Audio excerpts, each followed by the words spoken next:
Welcome back to the final installment of this control panel build for the zombie containment chamber. Here you can see I have just installed all of the LEDs on one of the sections and I'm just soldering them all together. I've sped up the video so you can just kind of see how I did this first run here. I'm not going to explain every little detail of how I hooked this up, but essentially I'm just going to use an Arduino computer board to control each of these sections. So in this particular panel, this is the analyzer panel, I will use 4 separate Arduinos to control each section. And then I'm wiring a potentiometer onto each one so that I can control the speed at which the lights flash.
After I made all of the wiring connections, I'm just uploading the logic from a sketch that I downloaded on the internet. This is just called LED flowing lights.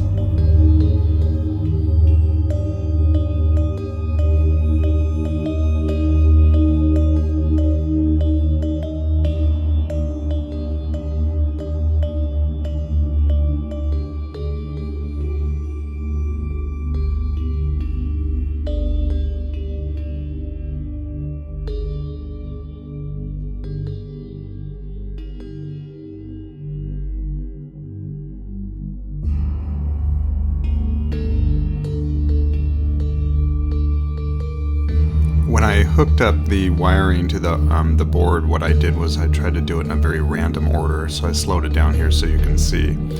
On one of the sections I did wire it in sequence just because I wanted a different effect, and that's on the WAV section, like it's measuring the wavelength of the zombie's brain or something.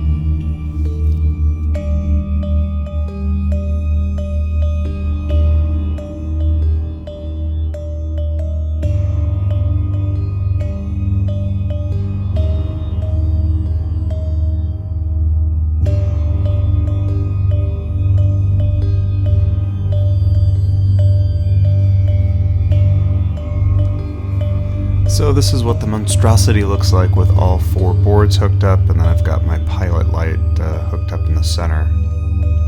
That's 120 volts. I'm actually using a solid state relay to turn that on when the switch to the panel's turned on from the main control panel.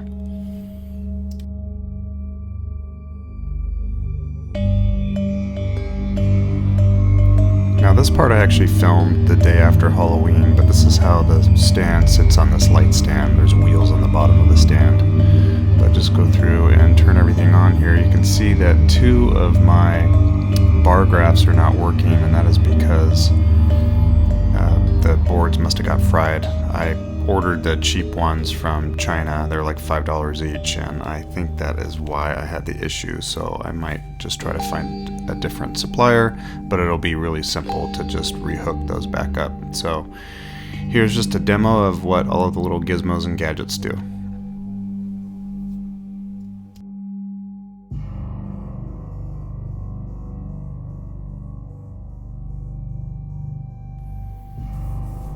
This switch doesn't do anything right now, but eventually I will wire it up to control either some sort of pneumatic prop or something related to the zombie containment chamber.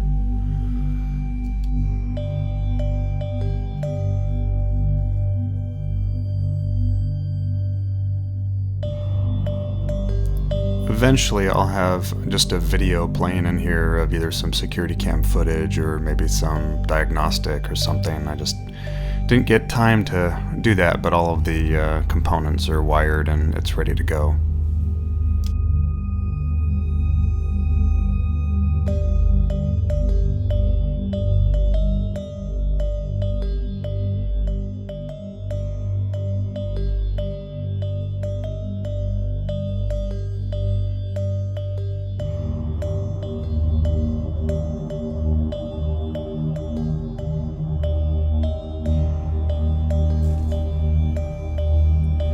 So all of the switches, these switches right here are momentary switches. When I push them on, it'll play a sound that I'm just using a little MP3 soundboard, and notice that the green light goes off when it hits.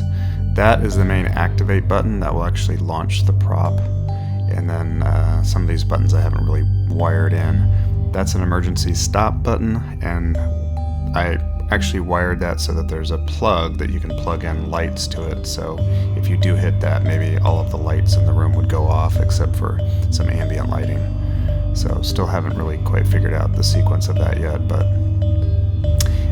the bones of this structure is all done now. So next year I can tweak it and add some more lighting and fine-tune what the whole sequence would look like.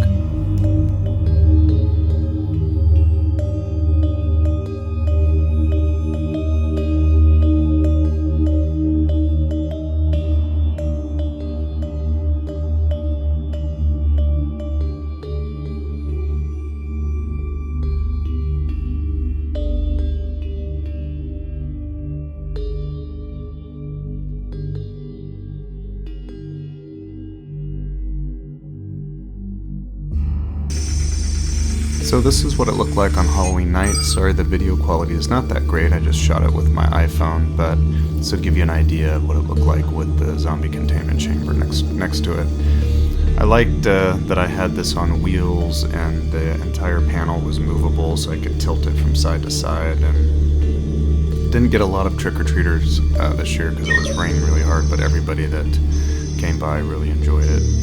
And as I fine-tune this a little bit and replace those boards that I fried, I'll do a new video for next season, just showing kind of the sequence of the event. So hopefully this inspires you to try something similar with your prop, and please remember to like and comment down below.